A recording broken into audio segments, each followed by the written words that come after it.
Hello everyone, this is Sayyid Usman. Currently, I am a second year MBBS student at Vardhaman Mahavir Medical College and Safdarjung Hospital, Delhi. तो आज एक ऐसे topic पे बात करने जा रहे हैं जो बहुत ही इम्पोर्टेंट है मेरे लिए भी और आपके लिए भी। मैं ये मैसेज सबको देना चाहता हूँ, सारे बच्चों को, खासकर मुसलमान बच्चों को, कि वो रमज़ानों में कैसे नीट की तैयारी करें और कैसे जो है पढ़ाई ज़रूरी है करनी रमज़ानों के, खासकर रमज़ानों के मौके पे। और रमज़ानों के बाद, ईद के बाद आपके एग्ज़ाम भी आ ही रहे हैं, ठीक है। इस टाइम तो कई सारे बच्चों के बोर्ड्स भी चल रहे हैं, ठीक है। तो आपको मैसेज देना चाहता हूँ कि कैसे आप जो है एफिशिएंटली दोनों चीज़ों को मैनेज कर सकते हैं, अपने रमज़ानों को भी और अपनी पढ़ाई को भी। क्योंकि मैं एक हाफिज़ हूँ, मैं ज़्यादा रिलेट कर सकता हूँ इन सब चीज़ों से। तो मैं आपको बताना चाहूँगा कि कैसे कैसे मैंने अपनी सारी चीज़ें करी हैं, कैसे कैसे आपको अपनी सारी चीज़ें करनी चाहिए, ठीक है। पिछले साल मैंने सेम वीडियो बनाई थी, ठीक है, इसी टॉपिक के ऊपर। और इस साल मैं दोबारा से वीडियो बना रहा हूँ। इवन मैंने कई महीनों से कोई भी वीडियो नहीं बनाई है, लेकिन मुझे पता था कि ये वाला टॉपिक मुझे ज़रूर डालना है, क्योंकि ये टॉपिक बहुत इंपॉर्टेंट है आप सभी के लिए, ठीक है। ताकि आपको मोटिवेशन मिले कि आप भी अच्छी तरीके से दोनों चीज़ों को अपने बैलेंस कर पाओ। क्योंकि कोई भी एक चीज़ स्किप नहीं कर सकते हम, ना ही हम नीट स्किप कर सकते हैं, ना ही हम उसकी पढ़ाई को बर्बाद कर सकते हैं, ना ही हम अपने नमाज और कुरान रोज़ों को ख़राब कर सकते हैं, ठीक है। दोनों चीज़ें इंपॉर्टेंट है अपनी जगह पे। तो मैं आपको बताना चाहूँगा कि कैसे कैसे मैंने करा और कैसे कैसे आपको करना चाहिए। सबसे पहले यही कि मैं एज़ अ हाफिज़, ठीक है, नीट 2022 में मैंने 591 स्कोर करा था, ठीक है। मैंने पूरे साल बहुत तैयारी करी थी, बहुत अच्छी तरीके से पढ़ाई करी थी मैंने, ठीक है। लेकिन मैंने उस साल तरावी नहीं सुनाई थी, ठीक है। आप सुनिए, ठीक है। मैंने 4 साल से तरावी सुना रहा था मैं, लेकिन जब नीट 2022 का वक्त आया तो मुझे डर लग रहा था कि कहीं मेरी तरावी की वजह से, ठीक है, कहीं मेरा ऐसा ना हो कि मेरी तरावी की वजह से मेरा नीट ख़राब हो जाए, ठीक है। मैं तरावी सुनाता हूँ, क्योंकि हाफिज़ को जब तरावी सुनाता है ना, एक हाफिज़, उसको जो है उसको कुरान को याद करना पड़ता है, रिवाइज़ करना पड़ता है। उसके लिए कम से कम उसको 4 to 5 आवर्स चाहिए होते हैं, ठीक है। कम से कम 4 to 5 आवर्स उसको चाहिए होते हैं, ठीक है। इतना ध्यान रखना आप।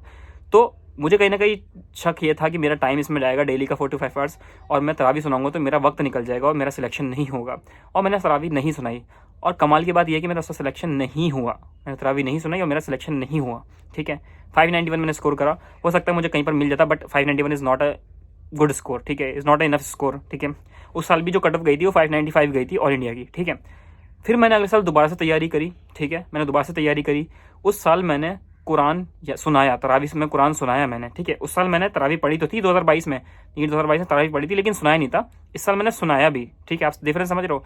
इस साल नीट 2023 में मैंने कुरान सुनाया, मैंने 21 दिन में अपनी तरावी पढ़ाई, और नीट के तकरीबन 10 से 15 दिन के बाद जो है पेपर था। नीट के 10 से 15 दिन बाद पेपर था, ठीक है। ईद के 10 से 15 दिन बाद पेपर था नीट का, और मैंने तरावी 21 दिन की तरावी सुनाई। तो आप ये समझिए 21 दिन के अंदर मैंने तरावी भी सुनाई, जिसमें मेरे अराउंड 4 to 5 आवर्स 6 आवर्स जा रहे थे डेली। लेकिन मैंने तरावी सुनाई और मेरा सिलेक्शन भी हुआ, मेरा 676 मार्क्स भी आए, ठीक है। आप ये देखिए, आप डिफरेंस देखिए दोनों साल में क्या था। मैंने एक साल में तरावी को नहीं सुनाया, मैंने कुरान को थोड़ा सा नेगलेक्ट करा, मैंने अपना जो मैं करता आ रहा था मैंने उसको नहीं करा, मेरा सिलेक्शन नहीं हुआ। और फिर मैंने कॉन्फिडेंस के साथ अपनी तरावी भी सुनाई, अपना कुरान भी याद करा। इवन रमज़ानों में ऑफलाइन टेस्ट देने भी जा रहा था, तरावी भी सुना रहा था, टेस्ट देने भी जा रहा था ऑफलाइन, जो मैंने पिछले साल नहीं कर रहा था। और मेरा सिलेक्शन भी हुआ, मेरे 676 मार्क्स आया और मैंने वर्धमान महावीर मेडिकल कॉलेज में एडमिशन लिया। तो आप डिफरेंस देख रहे हो कितना आया, ठीक है। इससे पता क्या चलता है यार, इससे पता ये चलता है कि कामयाबी जो है ना, कामयाबी आपकी, आप कामयाब हो ही नहीं सकते अगर आप जो है दीन को छोड़ दोगे। तो आपकी कामयाबी ऐसा नहीं है कि आप जो है सिर्फ दुनिया दुनिया करते रहोगे आप कामयाब हो जाओगे। आपको दोनों चीज़ों को बैलेंस करना पड़ता है, तभी आप कामयाब हो पाते हो, ठीक है। तो ये चीज़ आपको ध्यान रखनी पड़ेगी कि आप कभी भी ये मत सोचना कि आपका वक्त ज़ाया हो रहा है दीन की मेहनत करने के लिए, आपका वक्त ज़ाया हो रहा है नमाज़ पढ़ने के लिए, आपका वक्त ज़ाया हो रहा है कुरान पढ़ने के लिए, ठीक है। मैं लाइब्रेरी में पढ़ता था, ठीक है, मैं लाइब्रेरी में जाता था, ठीक है। मैंने नमाज़ें पढ़ता था मैं हमेशा, ऐसा नहीं कि मैंने कभी नमाज़ स्किप कर दी हो, ठीक है। लाइब्रेरी में नमाज़ें पढ़ी है, लेकिन सिलेक्शन हुआ ना मेरा भी, ठीक है। तो आप कभी भी इस एंगल से मत सोचना कि नमाज़ की वजह से या फिर कुरान पढ़ने की वजह से आपका टाइम ख़राब हो रहा है।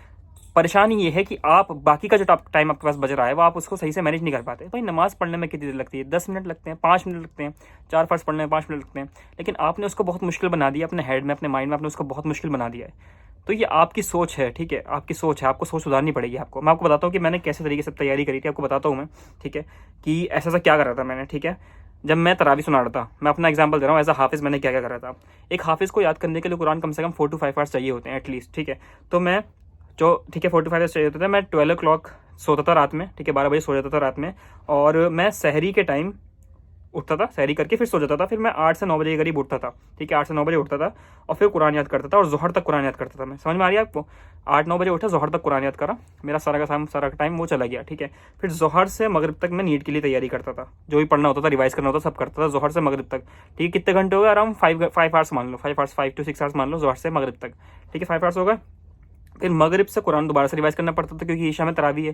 ठीक है, मुस्लिम भाई समझ पाएंगे हमारे कि मगरिब से ईशा दोबारा से रिवाइज़ करना पड़ेगा, क्योंकि तरावी है ईशा में। तो फिर ये वाला टाइम भी चला गया।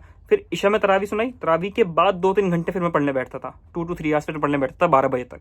ठीक है, 12 बजे तक फिर पढ़ने बैठता था मैं। उसमें मैं कभी कभी टेस्ट भी देता था। ठीक है, ये मेरा शेड्यूल था। जब मैं हाफिज़ हूँ, मुझे तरावी सुनानी, ये मेरा शेड्यूल था। आपका तो शेड्यूल इतना हेक्टिक है ही नहीं। आपको करना क्या है?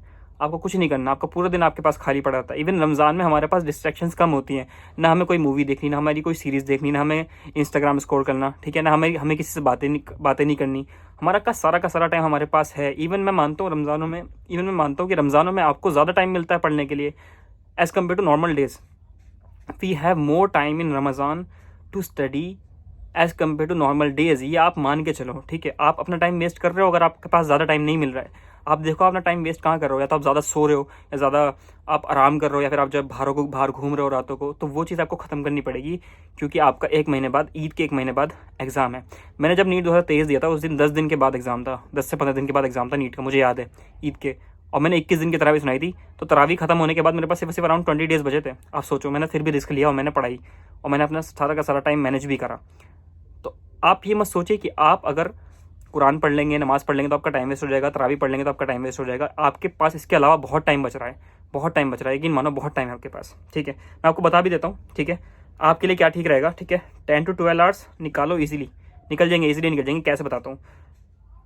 अगर कोई बंदा ऐसा है जो तरावी पढ़ने के बाद पढ़ना स्टार्ट बैठ जाए और सहरी तक पढ़े, बहुत टाइम मिलेगा। 7 to 8 आवर्स आराम से निकल जाएंगे रात में। ठीक है, सहरी तक पढ़ो। ठीक है, मैं बता रहा हूँ, थोड़ा बहुत टाइम चेंज कर सकते हो अपना, लेकिन अगर सहरी तक आप कंप्लीट कर लो अपना, तो बहुत सारा टाइम सहरी के बाद मिल जाएगा। फिर आप सो के उठे, मान लो सहरी करके सो गए, तो आप ज़ोहर में उठे। ठीक है, ज़ोहर में नमाज़ पढ़ी, फिर ज़ोहर से आप मगरिब तक पढ़ो, क्या दिक्कत है। ठीक है, तो आराम से आपके 5 to 6 आवर्स नाइट में और 7 आवर्स डे टाइम में आराम से निकल सकते हैं।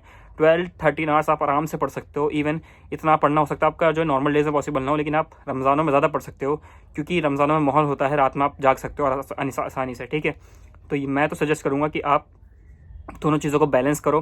मैं इसलिए नहीं बता रहा कि मैं बहुत बड़ा इंसान हूँ, मैं जो है मैंने बहुत अचीव करा है, ऐसा कुछ नहीं है। ठीक है, ऐसा कुछ भी नहीं है। मैं सिर्फ इसमें बताना चाह रहा हूँ आपको कि दोनों चीज़ें बैलेंस करी जा सकती हैं। आपको अपने ऊपर विश्वास रखना पड़ेगा। आप कभी भी ये मत सोचना कि नमाज़, कुरान और आपकी तरावी की वजह से आपके रमज़ान में टाइम वेस्ट होता है। इवन रमज़ान में आपको ज़्यादा टाइम मिलता है पढ़ने के लिए। ठीक है, ये मुझे बहुत मेरा मन था आपसे कहने के लिए ये सब बातें। ठीक है, मैं कहना चाहता था। ठीक है, और ये प्योरली मेरा मकसद यही है कि मैं आपको एक मैसेज दे सकूं कि ये चीज़ें बहुत ज़रूरी है, आप इनको कभी भी स्किप मत करिए। ठीक है, दोनों चीज़ों को बैलेंस करना बहुत ज़रूरी है। ठीक है, और पढ़ते रहिए, और आपके लिए मैं दुआएं करूँगा। ठीक है, फॉर ऑल ऑफ़ यू। ठीक है, मेरी दुआएं साथ हैं कि आपका जो है सिलेक्शन हो, जितनी आपने मेहनत करी आपको उससे ज़्यादा मिले। ठीक है, और thank you so much, bye bye.